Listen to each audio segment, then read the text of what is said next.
Ma belle-mère et mon père partent en lune de miel avec leur fille et me laissent seul, alors je m'assure qu'ils ne reviennent pas dans ma maison. J'ai 22 ans et je suis le propriétaire légal de la maison dans laquelle j'ai grandi, après que ma mère me l'ait léguée. J'ai hérité de cette maison lorsqu'elle est décédée l'année dernière à l'âge de 47 ans d'un AVC. C'était soudain, mais j'ai maintenant trouvé la paix avec cela. Mes parents ont divorcé quand j'avais 7 ans et avaient la garde partagée de moi, donc je passais la moitié du mois avec mon père et l'autre moitié avec ma mère. Je dois dire que j'étais plus proche de ma mère parce qu'elle me comprenait, et mon père, qui avait 50 ans, était toujours un peu trop occupé pour moi. J'avais l'impression de ne jamais avoir son attention complète parce que le travail et les femmes étaient plus importants pour lui. Je ne pense pas qu'il m'ait traité comme une priorité en tant que tel, mais cela m'allait tant que j'avais ma mère. Il y a quelques années, juste après avoir eu 18 ans et commencé l'université, mon père a décidé de déménager à Houston pour le travail, donc nous nous voyions moins souvent et nous nous rencontrions seulement pendant les vacances. Il y a 2 ans, il a présenté sa petite amie de l'époque, Julia, qui avait 38 ans, pour célébrer Noël avec nous. Elle a également amené ses 2 filles âgées de 18 et 16 ans, issues de sa relation précédente avec son petit ami du lycée. Ils ne s'étaient jamais mariés mais s'étaient séparés environ 7 ans avant qu'elle ne commence à sortir avec mon père. C'était une surprise pour nous parce que mon père n'avait jamais présenté de petite amie lors de dîners de famille,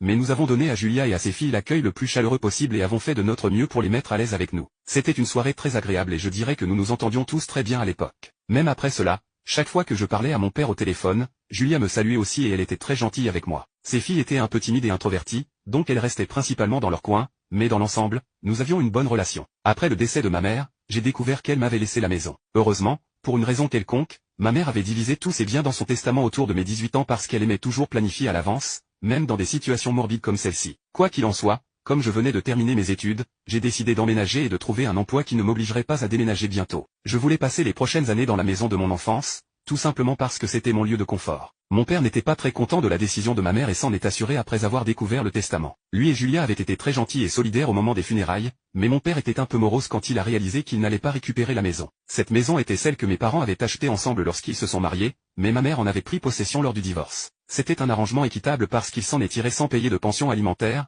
même si ma mère avait abandonné sa carrière pour rester à la maison et m'élever, afin que mon père puisse se concentrer sur son travail. Donc je pense que garder la maison dans le règlement et laisser mon père partir sans pension alimentaire était tout à fait juste. Elle s'est ensuite rétablie avec l'aide de ses parents et a même veillé à ce que je ne me sente jamais négligé ou sans importance. Elle a bien rempli les 2 rôles, et ça ne me dérangeait pas que mon père soit contrarié de ne pas récupérer la maison. Il n'en parlait pas beaucoup, mais je pouvais dire par son comportement qu'il n'était pas content. À ce moment-là, je m'en fichais, car je pleurais encore ma mère et le fait que mon père soit contrarié par son testament était la dernière de mes préoccupations. Elle lui avait laissé tous ses bijoux de mariage et tous les cadeaux qu'il lui avait offerts, donc cela aurait dû lui suffire. Il est retourné à Houston avec Julia quelques semaines après les funérailles, et depuis lors, je vis ici seul.